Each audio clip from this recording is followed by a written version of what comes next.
I promised Shopsmith I'd do a video on converting the DC-3300, our old dust collection system, into the new DC-6000. So we're going to do that today. I'm going to walk you step by step on how to do that upgrade. So here's the box that the upgrade came in. Pretty good size. Almost, what, 2 foot square. Packaged really, really nice. Got all this protective stuff in it here. Just remove some of that. Show you what we have in here. More packing. Looks like a owner's manual and assembly manual. We're certainly going to need that. Plastic bag with I don't know what's in it here yet. And this is interesting too. It's coming loose, whatever it is. Some kind of gasket on there. We'll discover what that is here in a little bit. And the main unit here. Oh, it's heavy.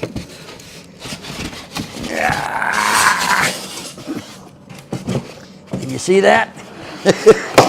That's a new motor and motor housing. Get that styrofoam off of there. Hang on. There it is. Whew. What's going to be difficult is it's awkward because it is real heavy. So the first part of this is disassembly. So let me get the hose off of here.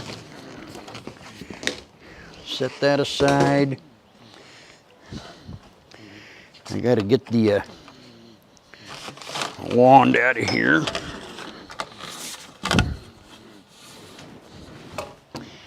And the instructions say to remove the hood and the dust and the bag itself. Get the cord out of the way. We're going to have to disconnect that here in a minute. You notice I'm outside here because this is a dusty mess. Take it away from the opening of the garage here, and you'll see what I'm talking about. Look at this. So you can see that's a, whoa, dusty, dusty mess.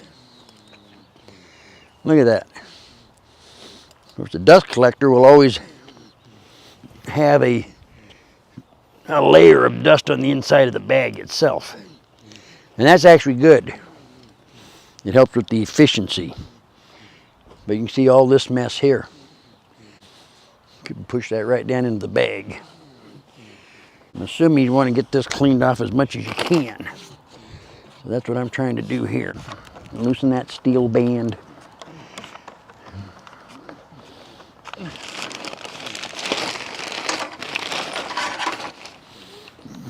Put the band aside. So I could probably spend all day long trying to brush that off. Instead, we'll blow it off. Here we go.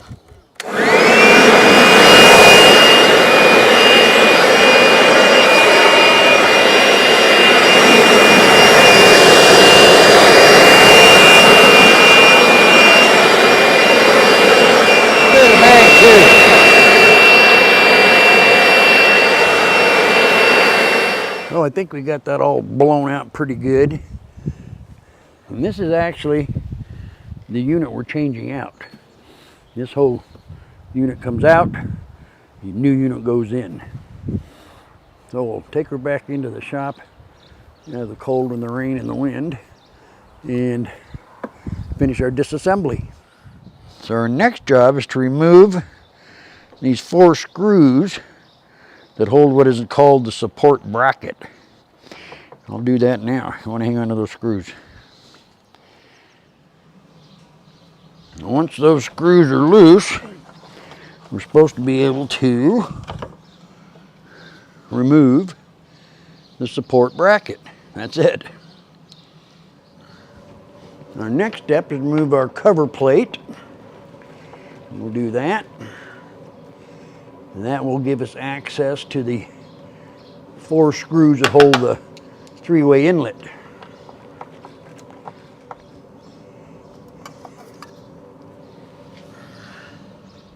Once that cover plate's off, you got to look deep down in here and find the 4 screws that hold the 3-way inlet. See how deep they are in there? And they're in there snug, but once you get them all loosened up, like I have here, this thing should basically come right off. It looks like the next step is to remove this cable clip. Another Phillips screw. It says to set this aside. We're obviously going to use it again. And then, underneath this motor grill, they call this, there's a couple Phillips screws I have to loosen there too. Let's see if we can.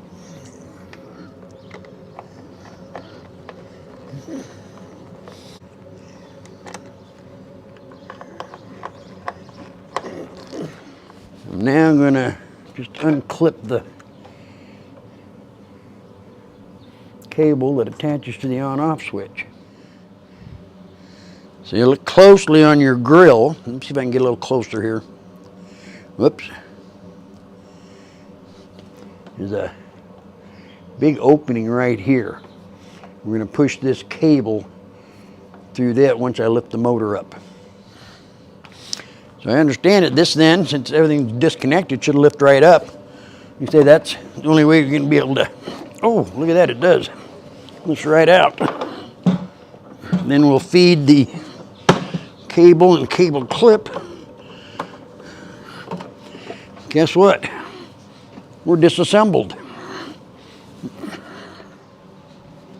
So we're not quite disassembled. You do have to remove this old seal and replace it with a new one.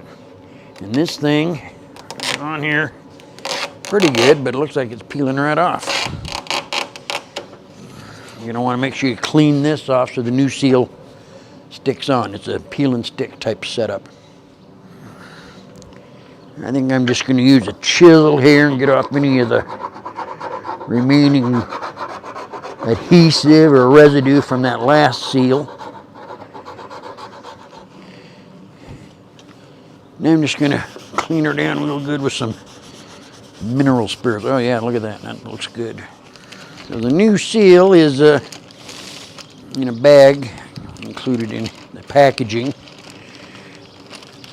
fact, you got the new seal. There is actually a new cable clip, another self-tapping screw, even a new serial number. We'll get to that here in a little bit. Now, like I said, this is peel and stick. Peel that off. Put it right back where the old one was, carefully. It looks good. That's the motor housing for the old DC-3300. This is the new 6000.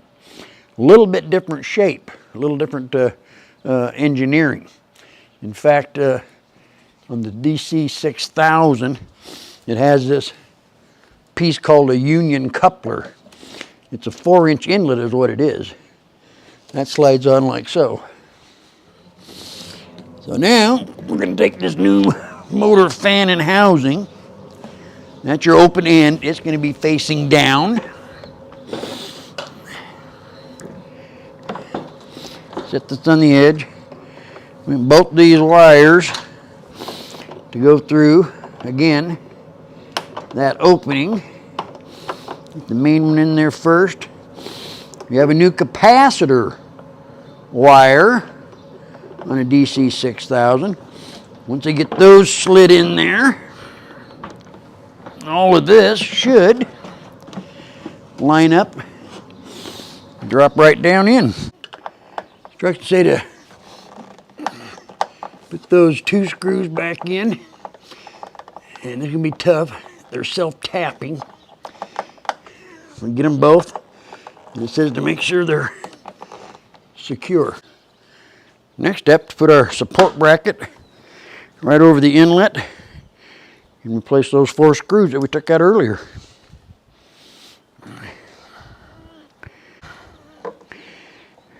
Goes right in. Nice. So far this has been pretty easy. Now we're going to replace our three-way inlet. I've got the screws poking through the back side, as you can see. We'll get those lined up somewhere. There we go. Screw it back on. I got my foot holding the dust collector.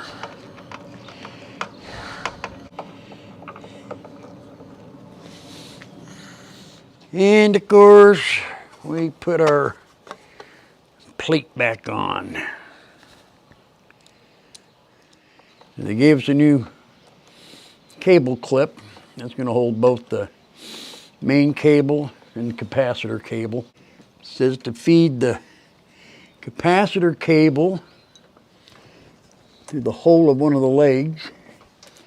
This leg here goes right in. That's easy. So here's our capacitor. Can you see the wires up here? It says any one of these connectors into any one of these terminals.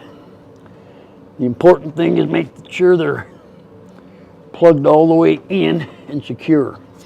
You feel it kind of snap. Now here's my hood. Might be time for a new one. It's kind of dirty, or I should just clean it. Grab your flathead screwdriver and we'll snug her down. And since we basically have a brand new dust collector,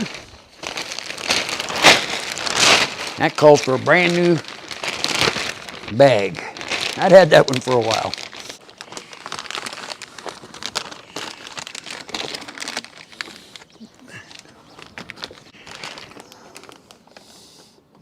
Once you get it situated, just tighten our band down.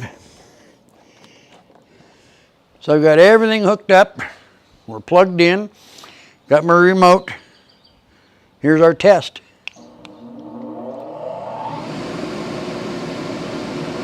Wow. Can you hear that? I'd have to say it's actually quieter than the DC-3300, which was very quiet. The DC-3300 had more of a whiny sound to it, but you know, muted. This is even quieter. You can hear the airflow. Easy, easy upgrade to make. There's actually one last final thing in the instructions to add, and that's a new date code label. This is my new date code label for my new DC-6000. It goes on where your old date code label was, but something I'd never noticed, and I've had this dust collector a long time. Take a look at the old label here. It was all put on upside down. What's up with that? Again, just peel this off. It says to put it right over the top of the old one. So I guess now it's truly officially a DC-6000. So overall, that was a very, very easy upgrade. I think the total time spent might have been 45 minutes. The instructions were very, very clear, very detailed. Not a lot to them because there's really not a whole lot to that upgrade. But I'm so far very, very impressed with the unit. I'm really amazed. I mean, we're talking going from a 1/2 horsepower motor to a 1.5 horsepower motor at how quiet it is. Where quiet is nice, it still boils down to how efficient is it. We're going to find out right now. I'm going to start out with one of the most mess-producing tools on any shop or in any shop. That's the joiner. In fact, take a look at this without the dust collector.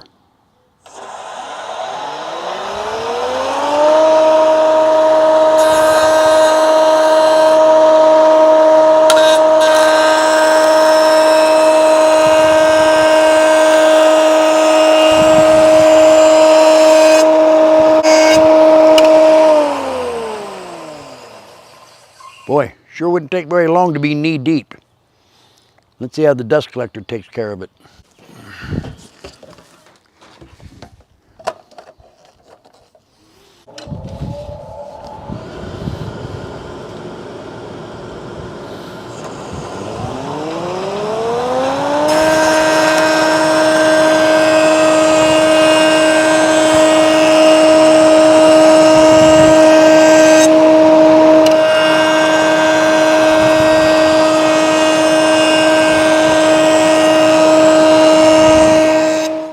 Well, that's pretty impressive. Once I plugged that DC-6000 in it, I didn't see anything coming off of it. But let's do it on the table saw. So just like we did on the joiner, let's make a couple of cuts before we plug the dust collector in.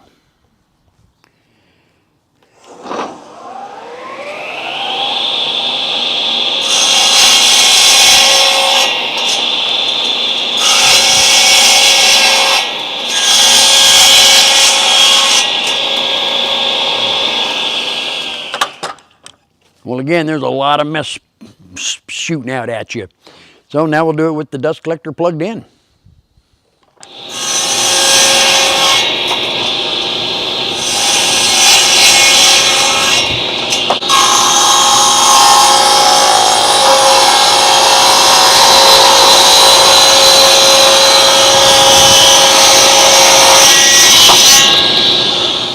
Well, even ripping, it seems to be pretty doggone efficient.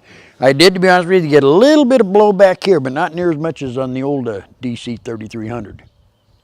Wonder how she does on sanding. That's where you really get the mess. Let's try that. So I got fairly aggressive with the hunk of material there. I took off as much wood as I possibly could, as short or as quick as I could. No mess. So I had the bandsaw available. I thought I'd try it on the bandsaw too. Did some cross cutting, did a little curvy cut in there. You'll notice you're not getting anything out of it. That's pretty impressive. So is the DC-6000 upgrade worth it? Absolutely. It is a far better working dust collector than the previous DC-3300. Now I was working outside, yes. I can see how it's going to be really advantageous when you're working in a small space with all that extra airflow. It's going to keep your work area even cleaner yet. You think you'd like to upgrade? Get a hold of me, myoung@shopsmith.com. We'll get you one out as soon as possible. Until then, I'm Michael Young, and this is today's Shopsmith. See you next time.